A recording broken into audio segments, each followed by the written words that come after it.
Everyone, अस्सलाम वालेकुम। This is Rabia Shahid and you are watching us on health talk. आज के शो में हम बात करेंगे बच्चों की सेहत के हवाले से। माँ बाप अक्सर परेशान तो रहते हैं, लेकिन रॉन्ग इन्फॉर्मेशन और मिसअंडरस्टैंडिंग्स की वजह से बच्चों की सेहत के हवाले से अक्सर उलझन का शिकार रहते हैं। तो आज हम आपको बताएंगे कि क्या वायरल इन्फेक्शंस हैं जो बच्चों के लिए आजकल फैले हुए हैं। हमारे साथ स्टूडियो में मौजूद हैं doctor Mohammad Abdullah, he is a child specialist. अस्सलाम वालेकुम सर।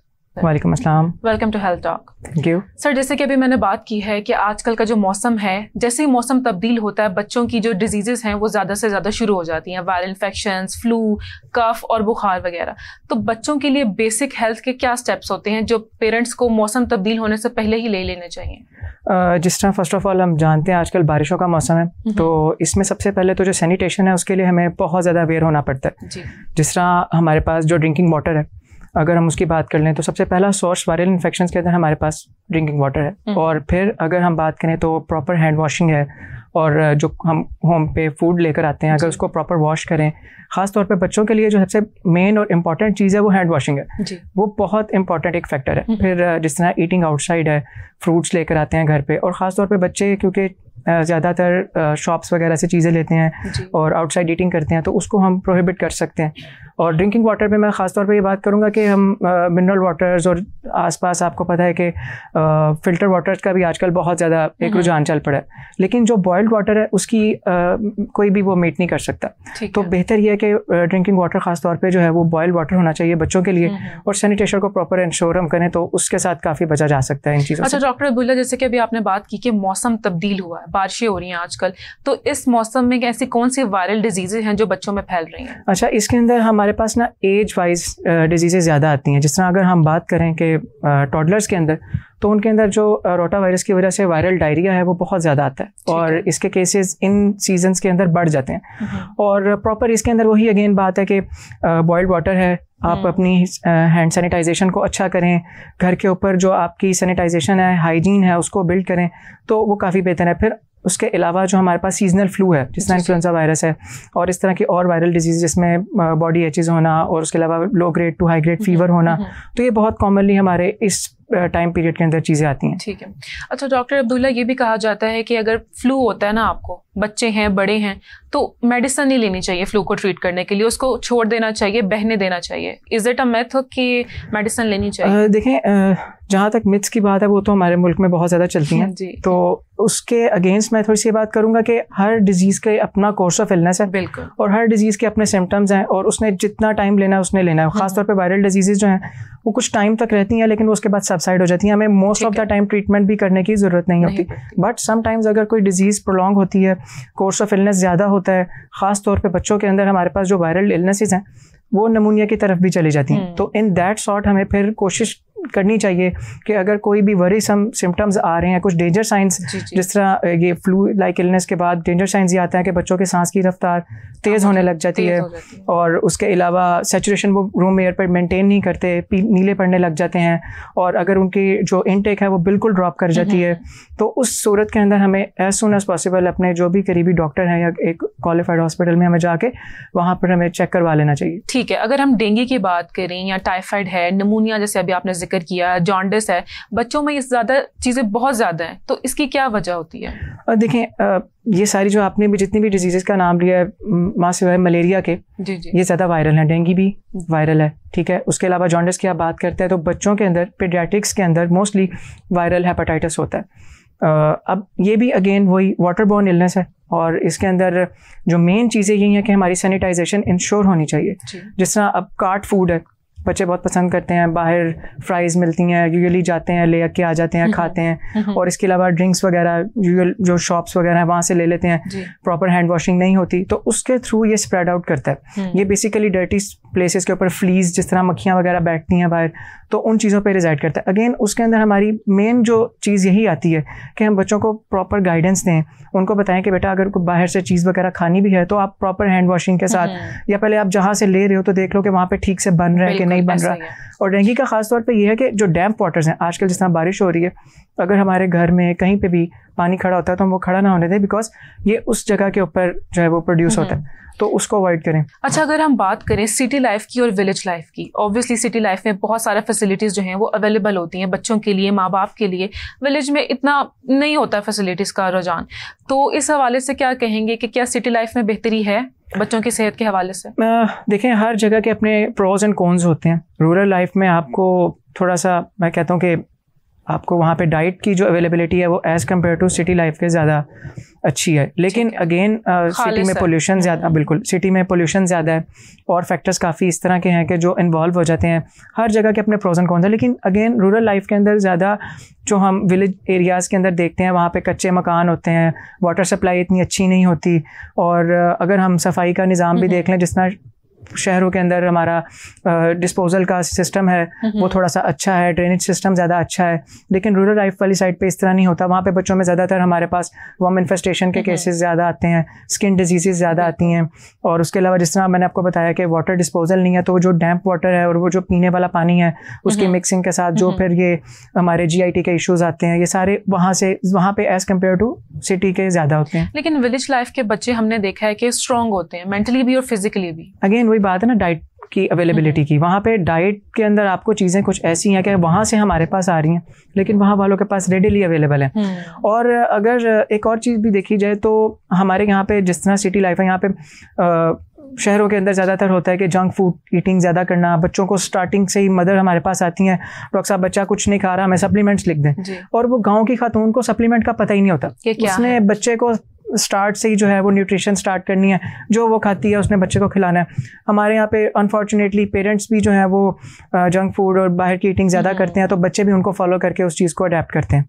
तो इस तरह से काफ़ी डिफरेंस तो है। अच्छा डॉक्टर अब्दुल्ला, ये तो हमने बात कर ली प्रॉब्लम्स की, डिजीजेस की, तो मैं चाहूँगी कि अब हम सिम्टम्स के ऊपर आएँ कि वो सिम्टम्स क्या हैं जो माँ बाप को इग्नोर नहीं करने चाहिए, जो बच्चों में बीमारियाँ स्टार्ट होने लगती हैं और माँ बाप इग्नोर कर देते हैं यूजुअली। अच्छा, इसमें हर जो सिस्टम है हमारी बॉडी के, उसके रेसिप्रोकली अगेन अलग अलग सिम्टम्स आते हैं। हर डिजीज़ के अलग सिम्टम्स हैं। अगर मैं सबसे पहले आपसे बात करूँ रेस्पिरेटरी ट्रैक इन्फेक्शंस की, तो उसमें सबसे पहले फ्लू लाइक इलनेस, जो वायरल इलनेस है, जो माइल्ड इलनेस है, उन पे हमें कुछ ज़्यादा करने की ज़रूरत नहीं होती। उसमें बस ये है ह्यूमिडिफिकेशन करें, वाटर इनटेक ज़्यादा करें, डाइट का ख्याल रखें।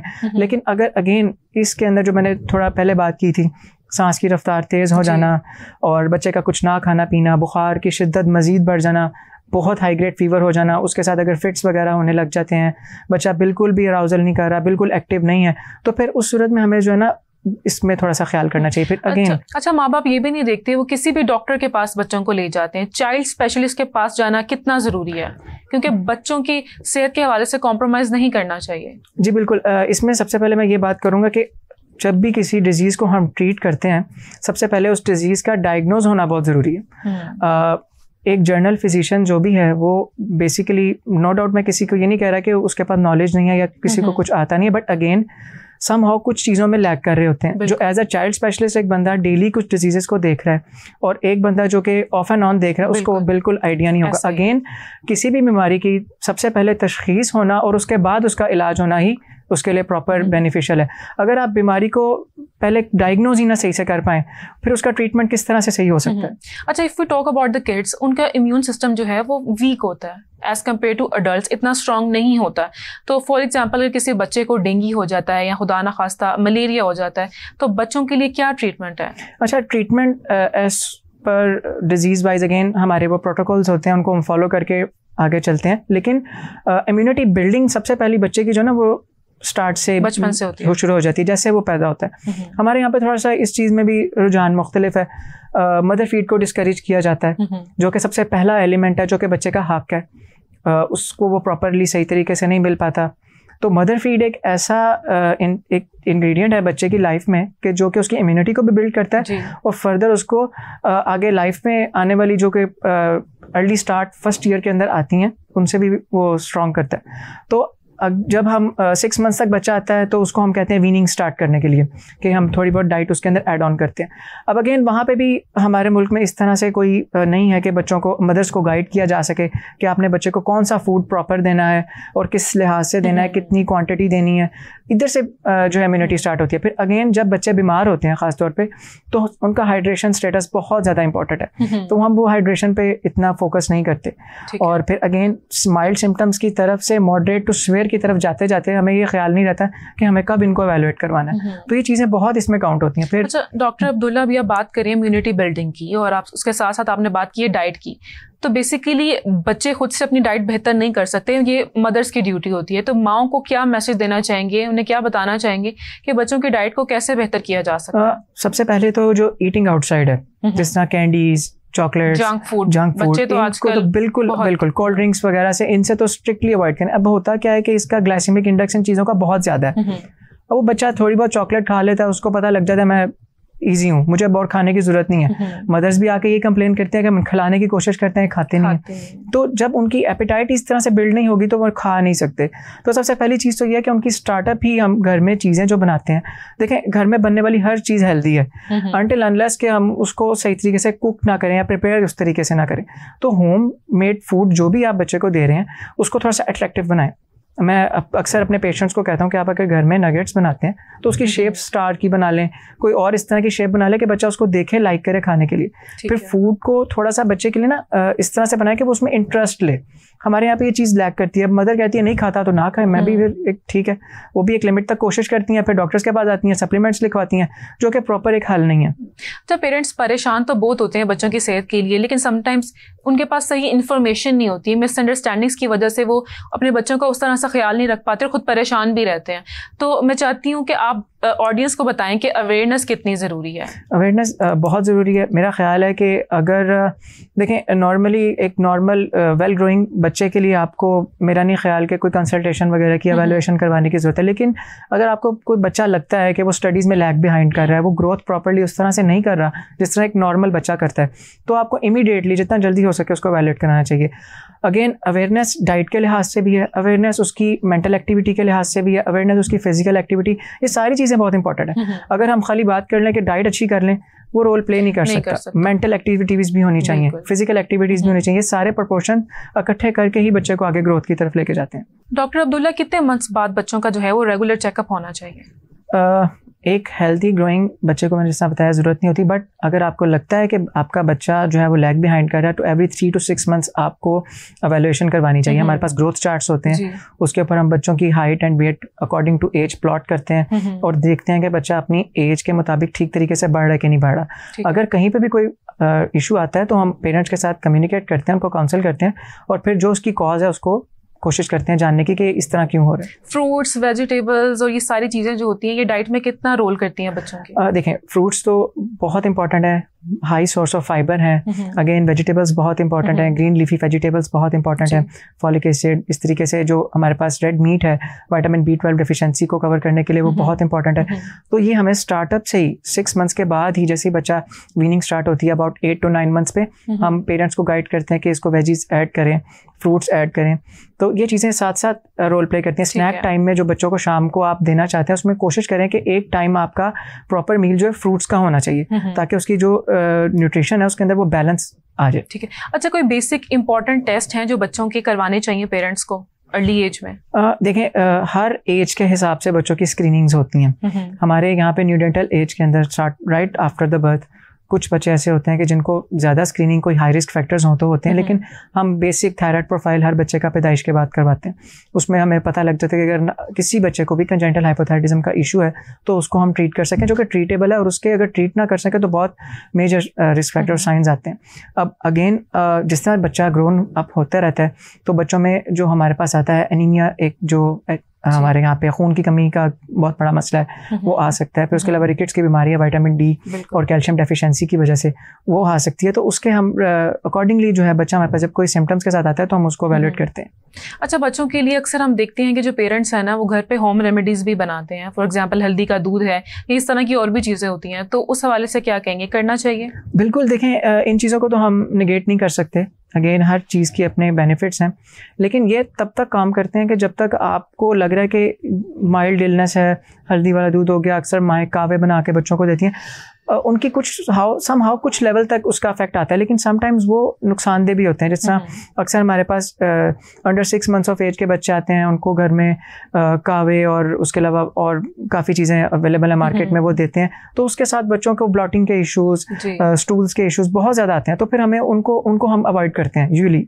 बिल्कुल डॉक्टर अब्दुल्ला, नो डाउट आज का जो हमारा टॉपिक था वो बहुत इंपॉर्टेंट था और पेरेंट्स के लिए ज़रूरी था कि उन्हें इन्फॉर्मेशन प्रोवाइड की जाती, उन्हें अवेयरनेस दी जाती। डॉक्टर अब्दुल्ला, बच्चों की वैक्सीनेशन जो है वो किस एज में स्टार्ट होती है? अच्छा, हमारे पास हमारे मुल्क में एक अच्छी बात यह है कि वैक्सीनेशन का एक प्रॉपर कोर्स है जिसको हम EPI कहते हैं। ये राइट आफ्टर बर्थ स्टार्ट हो जाता है और 15 months ऑफ एज तक ये कंटिन्यूड रहता है। इसमें तकरीबन 12 ऐसी डिजीज़ हैं कि जो अगर ट्रीटेबल तो हैं, लेकिन अगर उनको ट्रीट ना किया जा सके तो वो मोर्टेलिटी कॉज करती हैं। वो ऐसी कौन सी हैं? अच्छा, उसमें हमारे पास जो सबसे पहले स्टार्ट में एट बर्थ जो है उसमें TB आती है, जिसकी हम बर्थ पे वैक्सीन करते हैं। हेपेटाइटिस B है।